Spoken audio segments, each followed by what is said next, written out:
Board में आने वाले कई सारे ऐसे क्वेश्चंस जो कई सालों से रिपीट हो रहे हैं। तो कुछ इंपॉर्टेंट क्वेश्चंस जो क्लास 10th के बोर्ड में आने वाले हैं, तो क्लास 10th के बच्चों प्रिपेयर हो जाओ। बोर्ड में आने वाले कुछ इंपॉर्टेंट क्वेश्चंस इस टॉपिक से रिलेटेड मैंने कई सालों का डेटा देखा है। तो भी बच्चे, ये तुम्हारी रिस्पॉन्सिबिलिटी है, जो भी बच्चे वीडियो को देख रहे हैं उनकी रिस्पॉन्सिबिलिटी है कि वो अपने दोस्तों जो क्लास 10th के बोर्ड देने वाले हैं उन सबको ये वीडियो फॉरवर्ड हो जानी चाहिए। फॉरवर्ड कर दो, पास होकर वो ब्लड आ जाता है राइट वेंट्रिकल में, समझा ना। ऊपर से आएगा और बगल से भी आता है, तो वेना केवा की मदद से डीऑक्सी। तू पास थी तो तेरी अहमियत को न समझ सका, तू पास थी तो तेरी अहमियत को न समझ सका, तू दूर गई तो ये दिल दिनों रात तड़पता था। तू पास थी तो तेरी अहमियत को न समझ सका, तू दूर गई तो ये दिल दिनों रात तड़पता था। तो हे दोस्तों, कैसे हो आप सब। पिछली वीडियो में हमने कई सारे इंपॉर्टेंट टॉपिक्स को डिस्कस कर लिया था, जैसे न्यूट्रिशन और रेस्पिरेशन दोनों हमने डिस्कस कर लिया है। और इस वीडियो में जो टॉपिक है वो शायद आप सभी को पता है, बिल्कुल सही।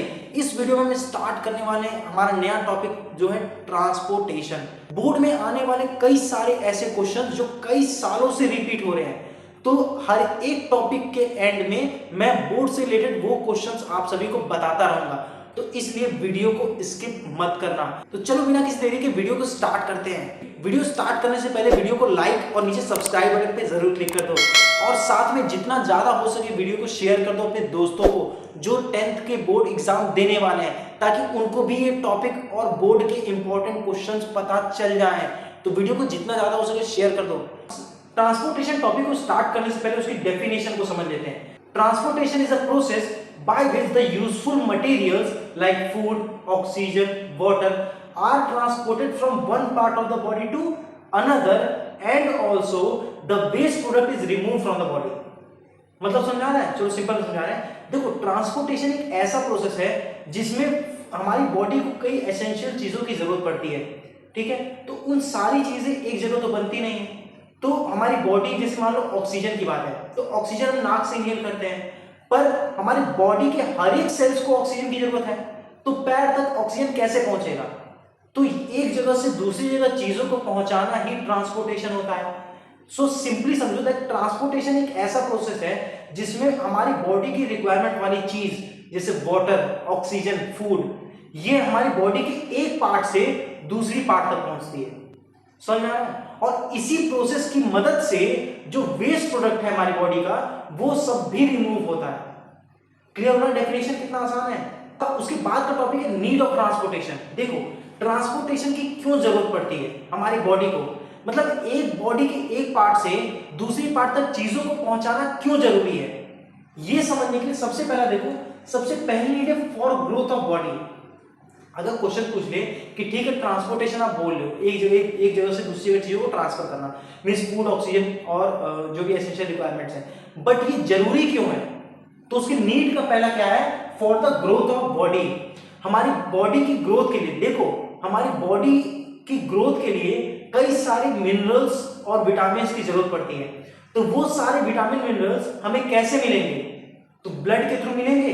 तो ब्लड में आया कैसे विटामिन मिनरल्स? तो खाते तो हम मुंह से हैं, बट ब्लड से विटामिन मिनरल्स आ रहा है, समझ रहे हो ट्रांसपोर्टेशन का काम। तो वो ब्लड के थ्रू हमारी पूरी बॉडी में विटामिन और मिनरल्स पहुंचाता है। क्लियर हो रहा है? For the growth of body. Second is for carry out metabolic functions. देखो, हमारी बॉडी में अलग अलग फंक्शंस होते हैं, उसी में से एक है मेटाबॉलिक फंक्शन, तो उसके लिए भी ट्रांसपोर्टेशन इंपॉर्टेंट है, ठीक। तीसरा है मूवमेंट ऑफ मटेरियल्स, मतलब एक जगह से दूसरी जगह चीजों को पहुंचाने के लिए भी ट्रांसपोर्टेशन इंपॉर्टेंट है। समझ में? जैसे ऑक्सीजन मैंने समझाया कि किस तरह ऑक्सीजन हमारे ब्रेन को और बाकी जितने भी सेल्स हैं सबकी रिक्वायरमेंट है, पर सांस तो हम नाक से ले रहे हैं, तो हमारे ब्लड में ऑक्सीजन मिल के हमारे बॉडी के हर एक पार्ट तक पहुंच रहा है। तो इसी पूरे प्रोसेस को कहते हैं ट्रांसपोर्टेशन। अब हमारा अगला टॉपिक है ट्रांसपोर्टेशन इन डिफरेंट स्टेज। तो बेसिकली जब हम ट्रांसपोर्टेशन को पढ़ते हैं तो इसमें हम ट्रांसपोर्टेशन को दो कैटेगरीज में डिवाइड करते हैं। एक है transportation of plant and the other is transportation in animals. देखो, प्लांट में दो चीज होती है, एक है xylem and other is phloem. तो प्लांट में ट्रांसपोर्टेशन दो जगह से, दो तरीकों से होता है, एक है जाइलम के थ्रू और एक है फ्लोएम के थ्रू। समझ आ रहा है? अब जाइलम का काम पहले पढ़ चुके हो पर फिर समझा रहा हूं सिंपल वे में, ठीक है? जाइलम का काम क्या है? जाइलम का काम है वाटर को रूट से सारे प्लांट के ऊपर जितने भी पार्ट्स हैं सब तक पहुंचाना। समझा ना? Xylem, the main function of xylem is to transport water and minerals from the root to all parts of plant. तो जाइलम की खासियत है कि जाइलम केवल अपवर्ड डायरेक्शन में ही मूवमेंट करता है, मतलब जो ट्रांसपोर्टेशन होती है वाटर एंड मिनरल्स की वो केवल अपवर्ड डायरेक्शन में ही होगी। तो जाइलम के चार पार्ट्स हैं, xylem tracheids, second is xylem vessels, third is xylem parenchyma and the fourth is xylem fibres. मतलब इन चारों पार्ट की मदद से रूट से पानी प्लांट के सारे पार्ट तक पहुंचता है। क्लियर हुआ जाइलम का? जाइलम की वर्किंग मैकेनिज्म को देखते हैं, मतलब जाइलम किस तरीके से पानी रूट से खींचता है और लीव्स तक पहुंचाता है, उसकी मैकेनिज्म को समझते हैं। देखो सबसे पहले क्या होता है, द रूट हेयर, मतलब जाइलम के जो रूट हेयर है वो वाटर और मिनरल्स को सॉइल से एब्जॉर्ब करते हैं। जमीन की जो मिट्टी है जिसमें पानी और मिनरल्स पहले से है, तो जो रूट हेयर है, मतलब यहाँ पे जो रूट्स होते हैं प्लांट के नीचे, वो सॉइल से वाटर और मिनरल्स को एब्जॉर्ब करते हैं। अब वो एब्जॉर्ब कैसे करेंगे?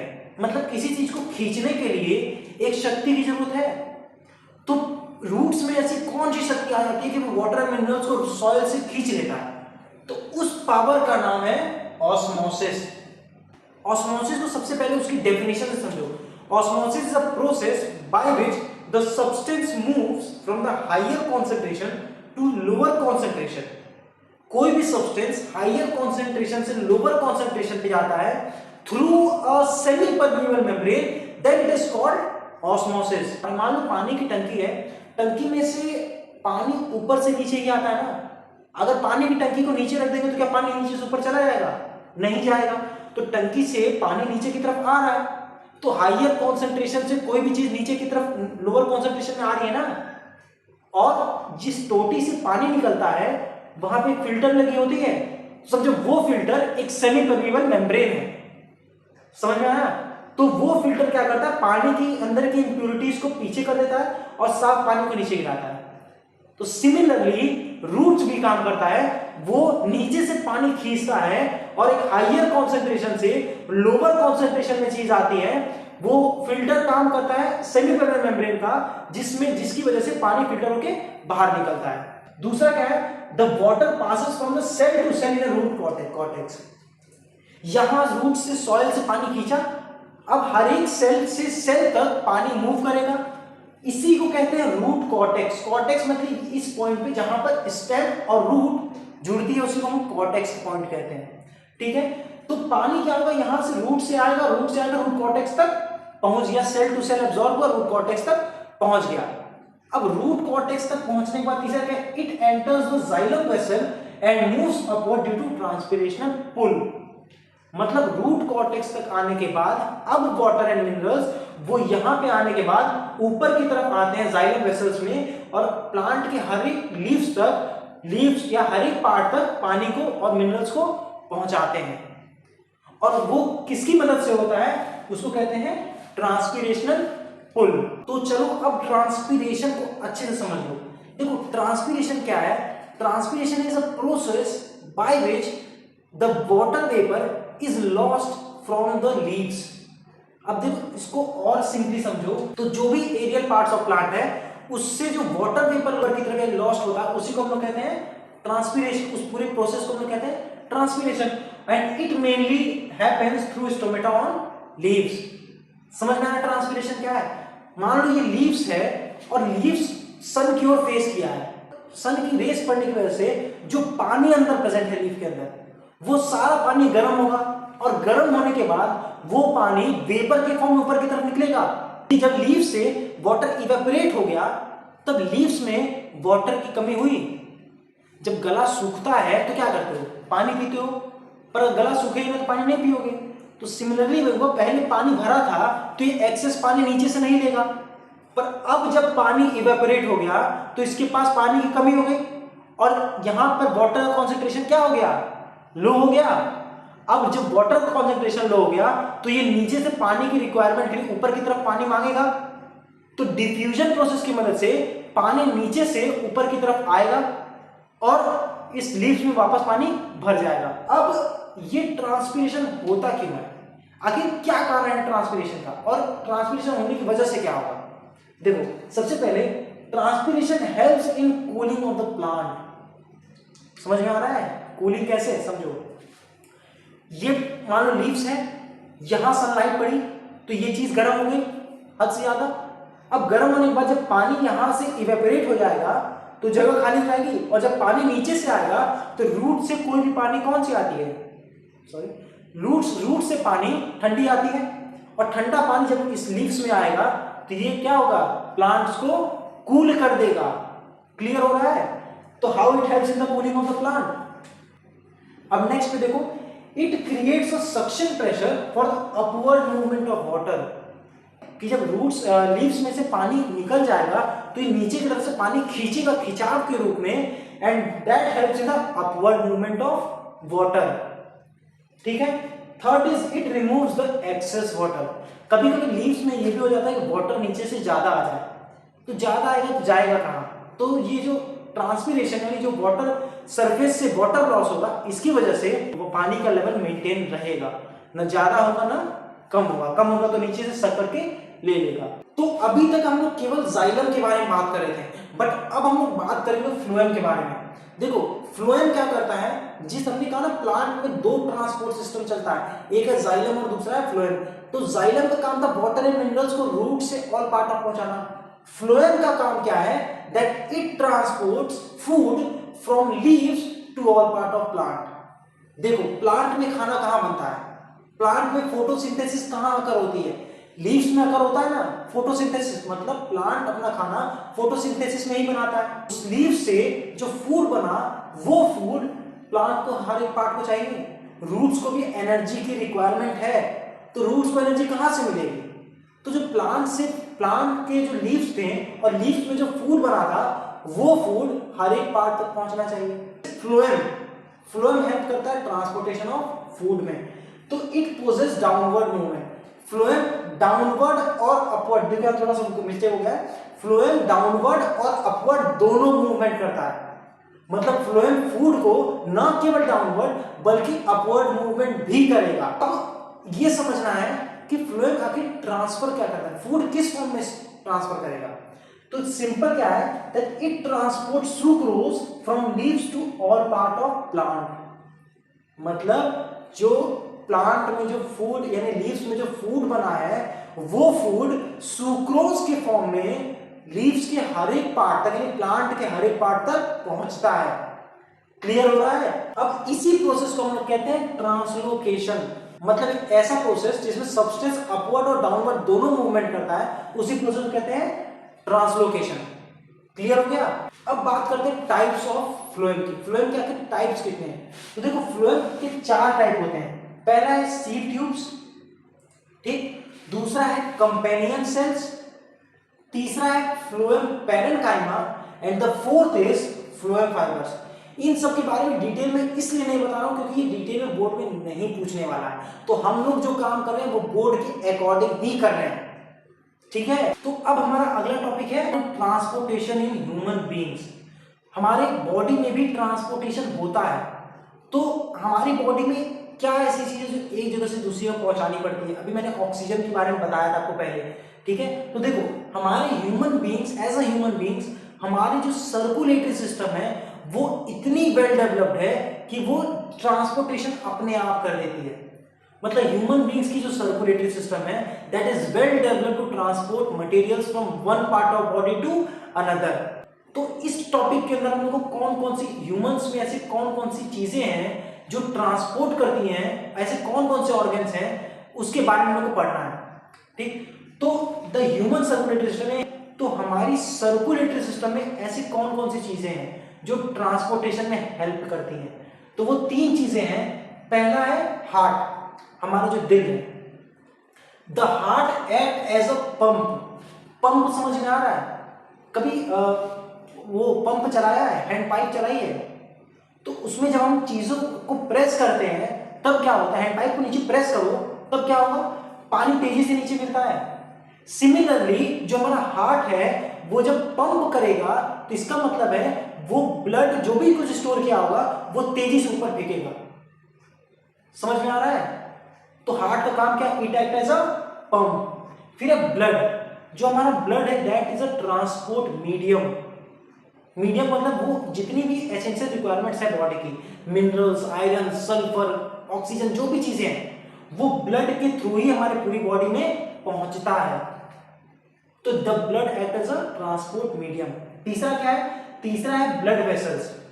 ब्लड वेसल्स मतलब ब्लड को मूवमेंट करने के लिए जो अलग अलग वेसल्स हैं, चीजें हैं, उन वो सारी ब्लड वेसल्स में आ जाएंगे। मतलब it as a transport channel, मतलब ब्लड को एक पार्ट ऑफ बॉडी से दूसरी पार्ट ऑफ बॉडी तक पहुंचाने का जो ट्रांसपोर्ट चैनल है उसी को हम लोग कहते हैं ब्लड वेसल्स। और ब्लड वेसल्स के अंदर हम लोग क्या क्या पढ़ना है, हम लोग को पढ़ना है आर्टरीज, वीन्स और कैपिलरीज के बारे में। तो इन ह्यूमन सर्कुलेटरी सिस्टम में हम लोग को केवल ये तीन चीज पढ़ना है, यानी ब्लड, हार्ट और ब्लड वेसल्स। अब बात करते हैं ब्लड के बारे में। देखो ब्लड क्या है, ब्लड की सिंपल डेफिनेशन समझो। ब्लड एक ऐसा फ्लूइड है जो हेल्प करता है हमारी एसेंशियल सब्सटेंसेस को बॉडी के एक पार्ट से दूसरी पार्ट तक पहुंचाने में। समझ में आ रहा है? Blood is a fluid that helps in transportation of essential substances required by the body from one part of body to another. ठीक है, क्लियर हुआ? अब एसेंशियल सब्सटेंस जैसे ऑक्सीजन, मिनरल्स, इन सबको बॉडी के एक पार्ट से दूसरी पार्ट तक पहुंचाने में कौन से फ्लूइड हेल्प करती है? ब्लड। ठीक है, अब ब्लड की कंपोजिशन क्या, ब्लड के अंदर क्या क्या होता है वो समझो। ब्लड के अंदर हमको तीन चीज देखने को मिलती है। क्या क्या? प्लाज्मा, आरबीसी और डब्ल्यूबीसी। ब्लड के अंदर हम लोग ये तीन चीज देखते हैं, प्लाज्मा, आरबीसी और डब्ल्यूबीसी।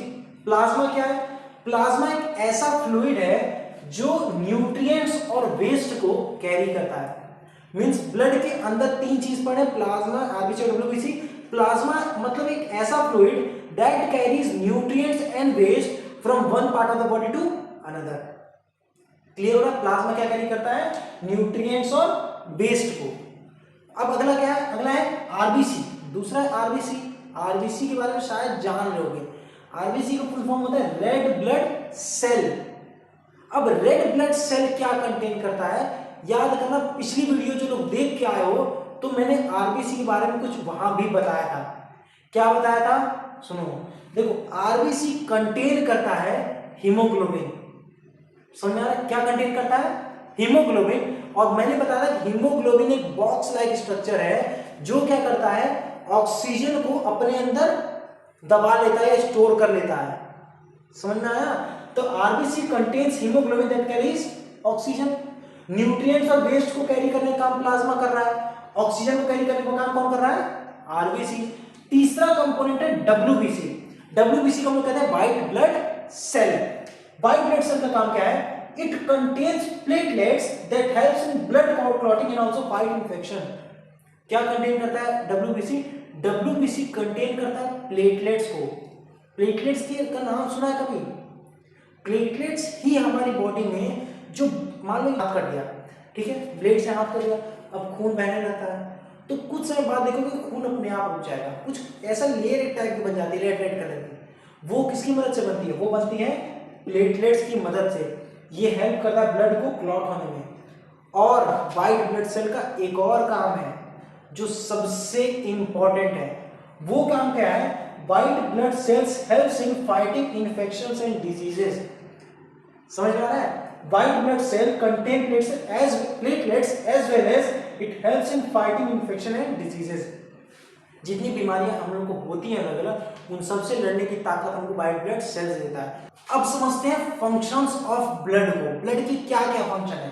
देखो, सबसे पहला फंक्शन है it transports oxygen and carbon dioxide. Blood में क्या होता है? ब्लड में प्रेजेंट होता है आरबीसी जो हेल्प करता है transportation of oxygen on the part of body. समझ में आया? दूसरा क्या काम है ब्लड का? It helps in the transportation of food, hormones and waste. जो फूड है हमारी बॉडी में, एक्स्ट्रा मिनरल्स है, वो भी ब्लड के थ्रू हमारी पूरी बॉडी में ट्रेवल होगा। तीसरा है it helps in temperature regulation. देखो ब्लड के अंदर वाटर प्रेजेंट होता है और आपको पता है कि वाटर हेल्प करता है हमारी बॉडी को कूल करने में। तो अगर ऐसी सिचुएशन आ जाती है कि बहुत ज्यादा गर्मी पड़ रही है, then the blood helps in the temperature regulation, या फिर बहुत ज्यादा ठंडी पड़ गई तो ब्लड में वाटर प्रेजेंट है जो हमेशा गर्म भी रहता है ठंडी के समय में, तो वो भी हमें बॉडी के टेम्परेचर को रेगुलेट करता रहता है। अगला है इट प्रोटेक्ट्स द बॉडी। याद है WBC का काम, तो ब्लड भी हमारी बॉडी को प्रोटेक्ट करने का में हेल्प करता है। और ब्लड के अंदर ऐसा क्या प्रेजेंट होता है जो हेल्प करता है, वो है WBC यानी व्हाइट ब्लड सेल्स। अगला clotting helps in prevention of blood loss. जो प्लेटलेट है, प्लेटलेट क्या हेल्प करता है क्लॉटिंग में, ब्लड क्लॉट करने में, और वो हेल्प करता है एक्स्ट्रा ब्लड लॉस होने को में प्रिवेंट करने में। ठीक है, समझ में आ रहा है सारा पांचों पॉइंट। तो अगर ब्लड का फंक्शन पूछ ले तो ये पांचों पॉइंट लिख देना, एक्स्ट्रा मत लिखना, बहुत है इतना। अब हम लोग पढ़ेंगे हार्ट के बारे में। ये इस चैप्टर का, इस टॉपिक का बहुत ही इंपॉर्टेंट पॉइंट है हार्ट। मतलब ब्लड एग्जाम में सबसे ज्यादा हार्ट के बारे में ही पूछता है। तो हम स्टार्ट करेंगे हार्ट को समझना। देखो सबसे पहले डेफिनेशन को देखो, the heart is a muscular organ. क्या है? Muscular organ that is located in the chest cavity. Heart एक मस्कुलर ऑर्गन है जो हमारे चेस्ट की कैविटी में लोकेटेड है, जो स्लाइटली टिल्टेड टुवर्ड्स लेफ्ट, मतलब लेफ्ट की तरफ थोड़ा टिल्टेड है। समझ में आ रहा है? Heart is a muscular organ that is located in the chest cavity, slightly tilted towards the left, and that helps in pumping blood to all part of body। मतलब हार्ट का काम क्या है? ब्लड को पूरी बॉडी में pump करना। समझ में आया हार्ट की डेफिनेशन? ऐसा मस्कुलर ऑर्गन जो ब्लड को हमारी पूरी बॉडी में पंप करे, उसी को कहते हैं हार्ट। ठीक है, हार्ट के अब इस डायग्राम को देख लो। आप सभी के लिए ही मैंने ये डायग्राम ड्रॉ किया है, तो ये डायग्राम एग्जाम में पूछ भी सकता है और पूछता है। तो डायग्राम को ध्यान से देख लो और इसी डायग्राम से हम पूरे हार्ट के काम को समझ लेंगे। हार्ट वर्क कैसे करता है। हार्ट के मेनली 4 पार्ट होते हैं। ठीक, कौन कौन से? पहला पार्ट है राइट एट्रियम, पहला पार्ट है राइट एट्रियम, दूसरा पार्ट है राइट वेंट्रिकल, तीसरा पार्ट है लेफ्ट एट्रियम, और चौथा पार्ट है लेफ्ट वेंट्रिकल। मतलब हार्ट के मेनली 4 ही पार्ट हैं, right atrium, right ventricle, left atrium और लेफ्ट वेंट्रिकल। समझ में आया? और ये जो सारी पाइपें लगी ना, ये बस इन्हीं चारों पार्ट से जुड़ी रहती है।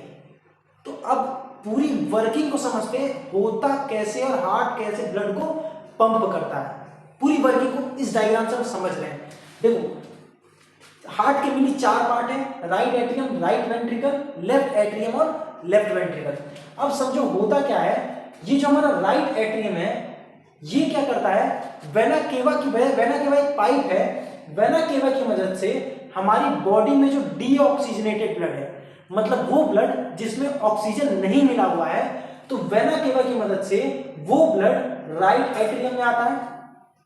ठीक है, अब राइट एट्रियम में डीऑक्सीजनेटेड ब्लड आया और यहां से पास होकर वो ब्लड आ जाता है राइट वेंट्रिकल में। समझ आया? ऊपर से आएगा और बगल से भी आता है, तो वेना केवा की मदद से डीऑक्सीजनेटेड ब्लड हमारे राइट एट्रियम में आता है और राइट एट्रियम से वो ब्लड आ जाता है लेफ्ट वेंट्रिकल में। ठीक, अब लेफ्ट वेंट्रिकल से ब्लड आकर ये ब्लड पल्मोनरी आर्टरी के थ्रू लंग्स में जाता है। मतलब ये ब्लड कौन सा ब्लड है?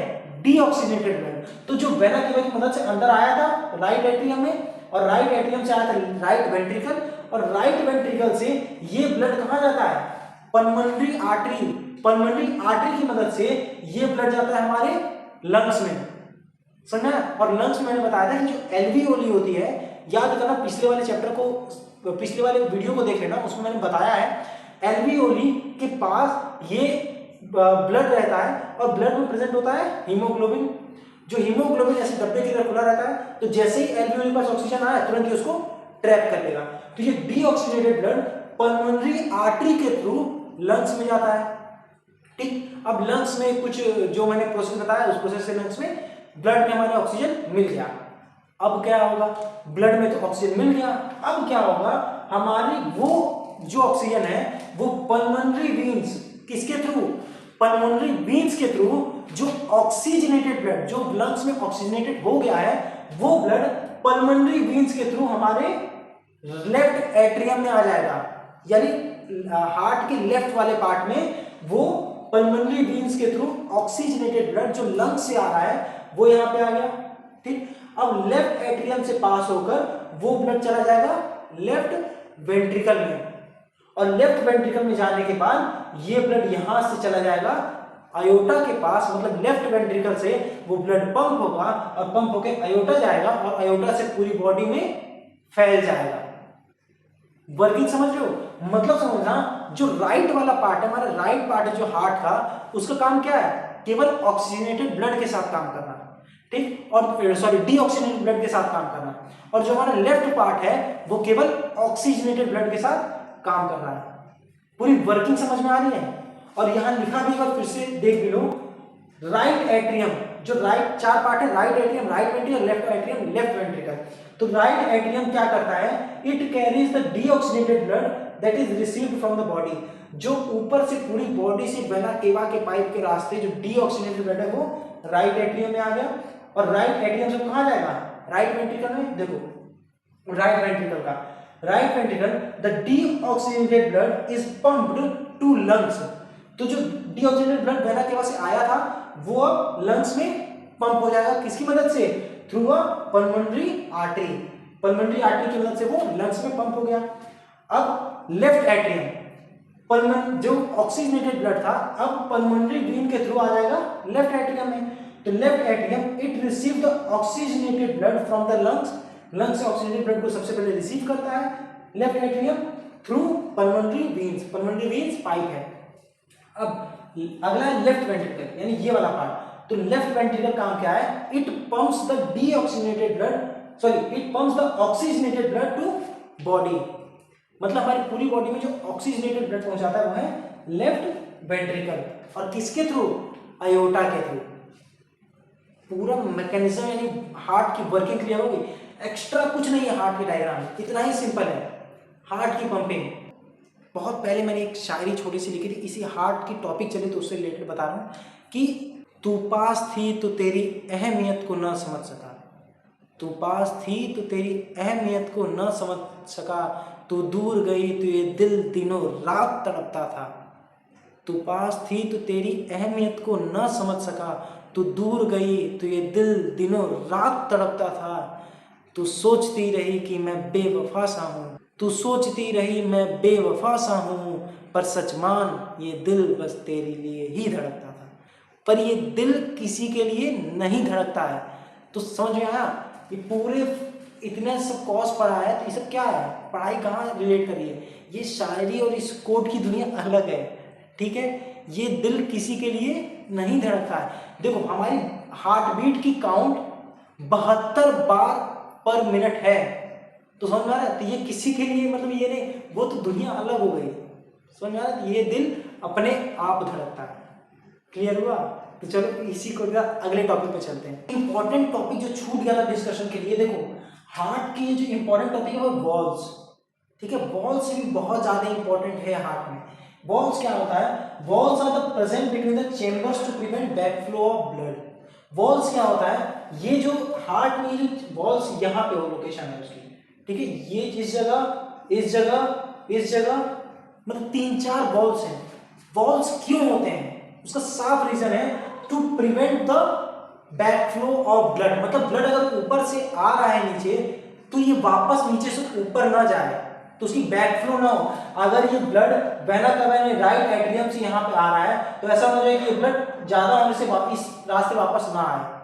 समझ में आ रहा है? तो यहाँ पे जो वेल्व्स होती हैं वो प्रिवेंट करती हैं किसको? ब्लड को, ताकि वो बैकफ्लो ना हो। हमारे हार्ट में डबल सर्कुलेशन होता है। डबल सर्कुलेशन क्यों होता है? देखो एक बार ऊपर से डीऑक्सीजनेटेड ब्लड हार्ट में आएगा, फिर वो जाएगा लंग्स के पास, एक सर्कुलेशन हो गया। लंग्स से वो डीऑक्सीजनेटेड ब्लड वापस ऑक्सीजनेटेड होगा और ऑक्सीजनेटेड से वापस हार्ट में आएगा, ठीक है? और हार्ट से पूरी बॉडी में पंप हुआ। तो एक बार से पूरी बॉडी से हार्ट में आ रहा था, हार्ट से लंग्स में गया, लंग्स से फिर हार्ट में आया और हार्ट से फिर बॉडी में गया। तो इसको कहते हैं हम double circulation of blood. Means our heart works on the principle of double circulation. समझ में आया? और बोर्ड की जो इंपॉर्टेंट क्वेश्चन है जो पूछता है वो यही है कि why is the double circulation necessary in the heart. Heart में डबल सर्कुलेशन क्यों डबल सर्कुलेशन क्यों इंपॉर्टेंट है।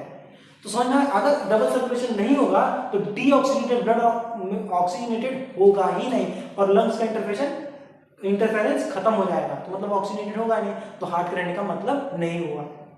क्लियर हो गया। अब हम समझते हैं कि हार्ट बीट क्या होता है। हार्ट के बारे में तो हमने अभी तक पढ़ लिया, बट हार्ट बीट क्या होती है उसको समझते हैं। देखो, heart beat is one complete contraction and relaxation of the chambers.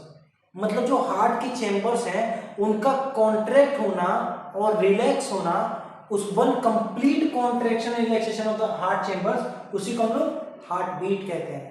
मतलब जो चेंबर्स हैं, 4 चेंबर्स हैं, वो 4 चेंबर जब कॉन्ट्रैक्ट होंगे और रिलैक्स होंगे तो इन दोनों को मिला के हम क्या कहते हैं, हार्ट बीट। ठीक है।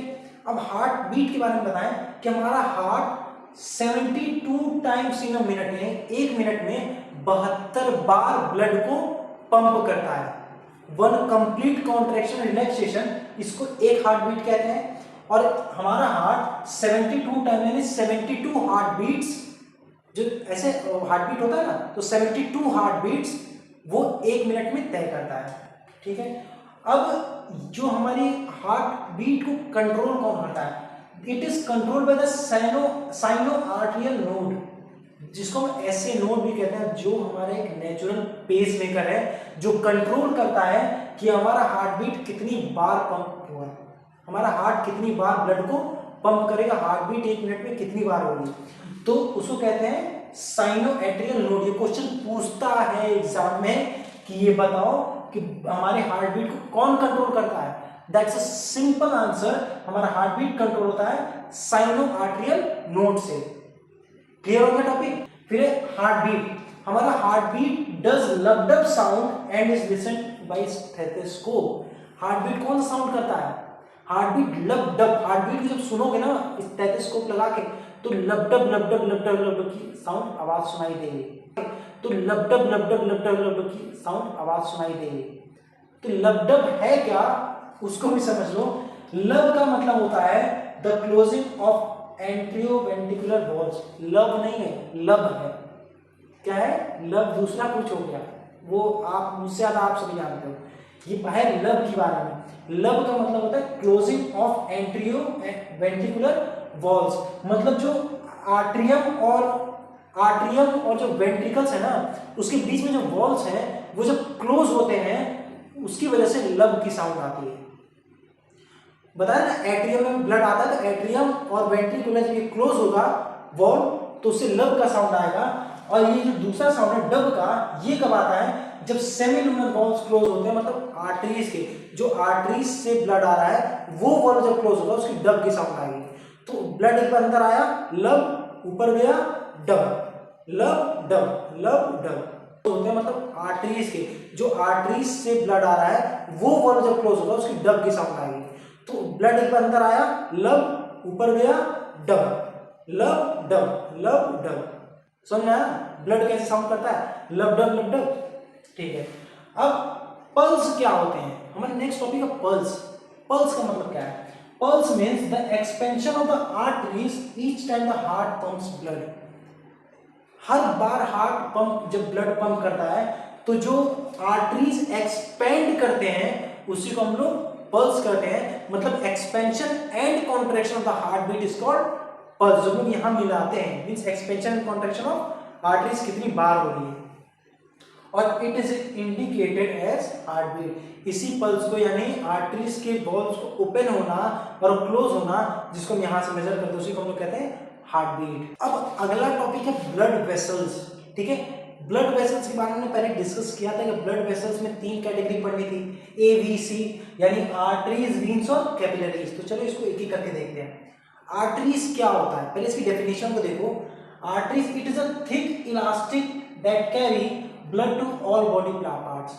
ये थिक और इलास्टिक है जो क्या करता है, ब्लड को सारे बॉडी पार्ट तक पहुंचाता है। मतलब हार्ट से ये ब्लड को सारे बॉडी पार्ट पहुंचाएगा, और इसको कहते हैं आर्टरीज। और इसके अंदर कोई भी वॉल्स नहीं होते हैं। क्लियर हुआ। अब अगला है वीन्स। वीन्स क्या है? It is a thin non elastic that carry blood from body to heart. मतलब पूरी बॉडी से जो डीऑक्सीजनेटेड ब्लड है उसको वो हार्ट तक पहुंचाता है, और वो कौन पहुंचाता है? वीन्स।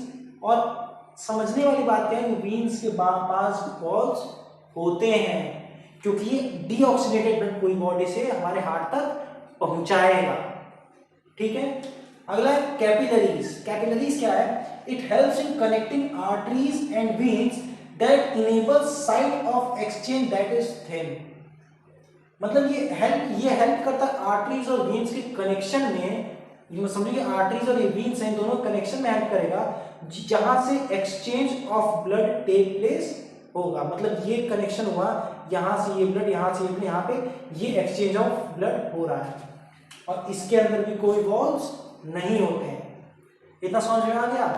फिर से कह रहा हूँ, वीडियो अगर अच्छी लगी तो वीडियो को लाइक और नीचे सब्सक्राइब बटन पे जरूर क्लिक कर देना, क्योंकि वीडियोस मैं बना रहा हूँ आप सभी के लिए, तो वीडियो को लाइक और सब्सक्राइब जरूर करना, ताकि मुझे भी मोटिवेशन मिले कि मैं अगला वीडियो बनाऊं।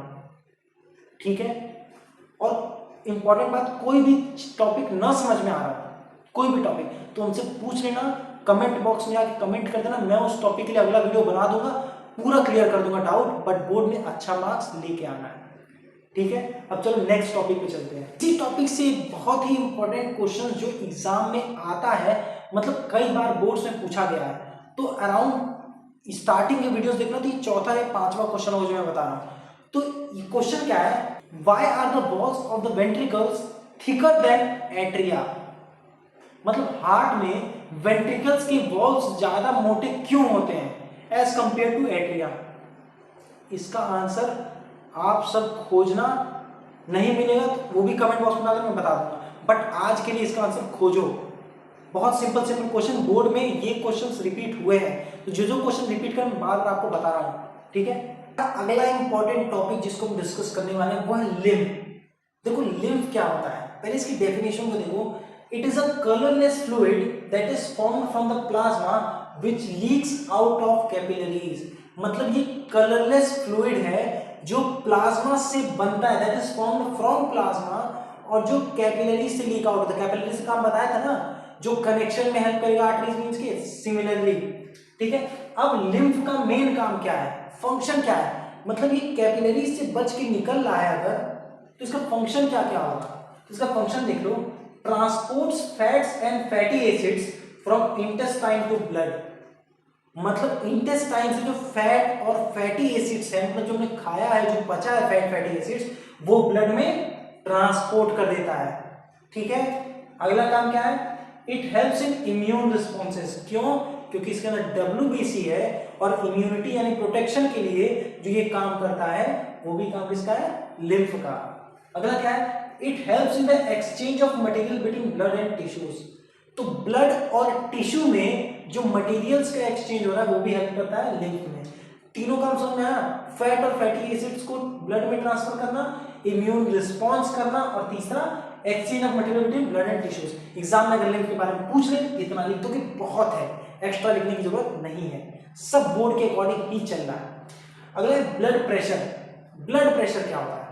बार बार लोग कहते हैं कि हमारे घरों में भी बहुत ज्यादा है कि BP हाई हो गया या ब्लड प्रेशर हो गया है, तो ब्लड प्रेशर से समझते क्या हो वो इंपॉर्टेंट है। देखो ब्लड प्रेशर क्या है? The pressure exerted by blood on the walls of arteries. जो आर्टरीज की वॉल्स थी, उन वॉल्स पे जो प्रेशर ब्लड डालता है उसी को हम क्या कहते हैं? Blood pressure. Pressure exerted on the walls of arteries. अब नॉर्मल बीपी यानी एक नॉर्मल पर्सन जो अच्छी खासी चल रहा है, उसको और भी बीमारी नहीं है, तो उसकी नॉर्मल बीपी क्या होनी चाहिए? नॉर्मल बीपी होनी चाहिए 120/80। अब 120 है सिस्टोलिक प्रेशर और 80 है डायस्टोलिक प्रेशर।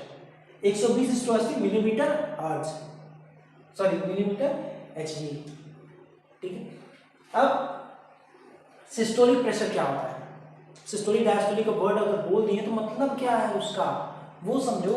सिस्टोलिक प्रेशर का मतलब है when heart contract. Systolic pressure कहते हैं हार्ट जब कॉन्ट्रैक्ट होगा, मतलब ये ब्लड को कॉन्ट्रैक्ट कब होता है? हार्ट जब वो ब्लड को अपने अंदर खींचता है, तो खींचते समय जब हार्ट कॉन्ट्रैक्ट होगा तो उस समय जिस प्रेशर से कॉन्ट्रैक्ट होगा वो होगा 120 मिलीमीटर Hg, मरकरी का सिंबल है, और सिर्फ वो एक नॉर्मल है। मतलब हार्ट जब ब्लड को अपनी तरफ खींचेगा तो वो कॉन्ट्रैक्शन है, और उस समय जो प्रेशर लगता है उसको कहते हैं सिस्टोलिक प्रेशर। और डायस्टोलिक प्रेशर मतलब हार्ट जब रिलैक्स होगा तो रिलैक्स होने के बाद हार्ट ब्लड को पंप करता है। रिलैक्स होने का मतलब जब पंप करेगा तो उस समय पे जो प्रेशर रहेगा वो 80 मिलीमीटर हर्ट्ज जो Hg जो नॉर्मल ब्लड प्रेशर है। और कौन सा इंस्ट्रूमेंट यूज होता है इस ब्लड प्रेशर को मेजर करने के लिए? तो जो इंस्ट्रूमेंट यूज होता है उसका नाम है स्फैग्मोमैनोमीटर। स्फैग्मोमैनोमीटर जिसकी मदद से हम ब्लड प्रेशर को मेजर करते हैं। क्लियर हो रहा है? इतना टॉपिक अभी तक डिस्कस कर लिया। किसी में कोई डाउट आ रहा हो तो कमेंट बॉक्स में लिख दो, या फिर ऐसी और भी कोई मतलब ज्यादा ना समझ में आ रहा तो रिप्लाई करो, बार बार कमेंट बॉक्स में लिखो। मैं खुद ट्राई करता हूं कि एक एक कमेंट को पढ़ के रिप्लाई दो। आप ट्राई करो कमेंट करके, देखो रिप्लाई मैं देता हूं नहीं, मैं खुद ट्राई करता हूं कि आपकी पूरी डाउट क्लियर हो। ठीक है, कोई भी डाउट है कमेंट करो, मैं उसको सॉल्व करूंगा। और अब जो समय आ गया हम लोग का वो है सबसे बड़ा, जिसका आप लोग बहुत बेसब्री से तब से वेट कर रहे थे। तो कुछ इंपॉर्टेंट क्वेश्चंस जो क्लास 10th के बोर्ड में आने वाले हैं, तो क्लास 10th के बच्चों प्रिपेयर हो जाओ। बोर्ड में आने वाले कुछ इंपॉर्टेंट क्वेश्चंस इस टॉपिक से रिलेटेड मैंने कई सालों का डेटा देखा है, कई सालों के PYQs को मैच किया, और उसमें से ये जो क्वेश्चंस निकले हैं ये लगभग हर साल से रिपीट हो रहे हैं। तो हो सकता है इस बार भी बोर्ड में ये क्वेश्चंस रिपीट हो जाए, तो इसलिए ध्यान से इन क्वेश्चंस को देख लेना और पढ़ लेना। अगर ये क्वेश्चंस रिपीट हो गए तो आपका लक साथ दे देगा और मार्क्स तो आप लोग स्कोर कर ही लोगे। तो इन क्वेश्चंस को ध्यान से देख लो। पहला क्वेश्चन है व्हाट इज हाइपरटेंशन। हाइपरटेंशन क्या होता है? नेट पे सर्च कर लेना या इसका पहले से इसको लिख लेना। ठीक है, पहला क्वेश्चन है what is hypertension. Second is why is the heart called double pump. Heart में डबल पंप या डबल सर्कुलेशन क्यों होता है? ठीक है, अगला question what is lymph and right is function. Lymph को हमने डिस्कस किया, ये सारे क्वेश्चंस हमने डिस्कस कर लिए हैं। अगला what will happen if the blood platelets are absent. क्या होगा अगर ब्लड प्लेटलेट हमारी बॉडी में एब्सेंट हो जाएगी? तो ये भी इस वीडियो में है, वीडियो को देखना और नोट कर लेना। अगला state the role of haemoglobin. ये तो भैया कई बार डिस्कस कर चुका हूं इसी वीडियो में। तो state the role of haemoglobin. Haemoglobin का क्या रोल होता है हमारी बॉडी में, लिख देना। और ये डायग्राम, ये जो डायग्राम इंपॉर्टेंट डायग्राम है इस टॉपिक से रिलेटेड, ये ह्यूमन हार्ट का डायग्राम जो लगभग 5 नंबर का तो पूछता है। ह्यूमन हार्ट तो कंपल्सरी समझ लीजिए, आना ही आना है। क्या है इंपॉर्टेंट डायग्राम? ये ह्यूमन हार्ट का डायग्राम। ठीक, और इसमें क्या क्या मेंशन लेबल कर देना है, इसमें ध्यान देना। राइट एट्रियम लेबल होना चाहिए, राइट एट्रियम और राइट वेंट्रिकल लेवल होना चाहिए, पल्मोनरी आर्टरी और वेन लेवल होना चाहिए, आयोटा लेवल होना चाहिए, आर्टरीज और वेन्स। इस वीडियो में मैंने सबको लेबल किया था और डिस्क्राइब भी किया था। तो इस सब जो भी डायग्राम ड्रॉ करो उसमें लेवल होना चाहिए। इतना लेवल कर दे रहे हो 5 मार्क्स तो कहीं नहीं गया है। तो इस टॉपिक तक मतलब ये पूरा हमने डिस्कस कर लिया। तो इस वीडियो की एंडिंग का समय आ गया, मतलब हमने पूरा के पूरा ट्रांसपोर्टेशन डिस्कस कर लिया है। अब नेक्स्ट वीडियो में हम एक्सक्रीशन डिस्कस करेंगे। ठीक है, तो प्रिपेयर रहना, जो भी मैंने नोट्स लिखवाए वो सारे चीज लिख लेना। ठीक है, बिल्कुल ही प्रिपेयर रहो बोर्ड के लिए। जो भी इंपॉर्टेंट क्वेश्चन है मैं सब प्रोवाइड कर रहा हूं, तो ये सारे क्वेश्चंस को नोट करते रहो, आंसर्स मैच करते रहो, बोर्ड में अच्छे मार्क्स लेकर आएंगे। ठीक है, और जितना फिर से करो, जितना ज्यादा हो सके वीडियो को शेयर कर दो, क्योंकि तुम्हारे दोस्तों तक ये वीडियो नहीं पहुंच पा रही है, मुझे दिख रहा है, उन तक नहीं पहुंचेगी, उनका भी मार्क्स डिक्रीज होगा। एटलीस्ट किसी का तो भला करो, हो सकता है उसी का पुण्य तुमको लग जाए और ये क्वेश्चंस मैच कर जाए। समझ में आ रहा है? तो वीडियो को जितना ज्यादा हो सके, जो भी बच्चे, ये तुम्हारी रिस्पॉन्सिबिलिटी है, जो भी बच्चे वीडियो को देख रहे हैं उनकी रिस्पॉन्सिबिलिटी है कि वो अपने दोस्तों जो क्लास 10th के बोर्ड देने वाले हैं उन सबको ये वीडियो फॉरवर्ड हो जानी चाहिए। फॉरवर्ड कर दो, लक साथ दे दिया, पुण्य का ही लक साथ देगी, सारे क्वेश्चंस मैच हो जाएंगे और मैच हुए तब तो मार्क्स स्कोर कर ही लेंगे। ठीक है, मेरी मेहनत आपकी मेहनत दोनों एक साथ मेहनत करें, बोर्ड में अच्छे मार्क्स आएंगे ही आएंगे। ठीक है, तो चलो वीडियो की एंडिंग हुई। नेक्स्ट वीडियो में हम लोग एक्सक्रीशन टॉपिक को डिस्कस करेंगे। वीडियो सब्सक्राइब और शेयर तो जरूर करते रहना, और कोई भी डाउट है तो कमेंट करो, आंसर मैं दूंगा। चलो ठीक है, गुड नाइट।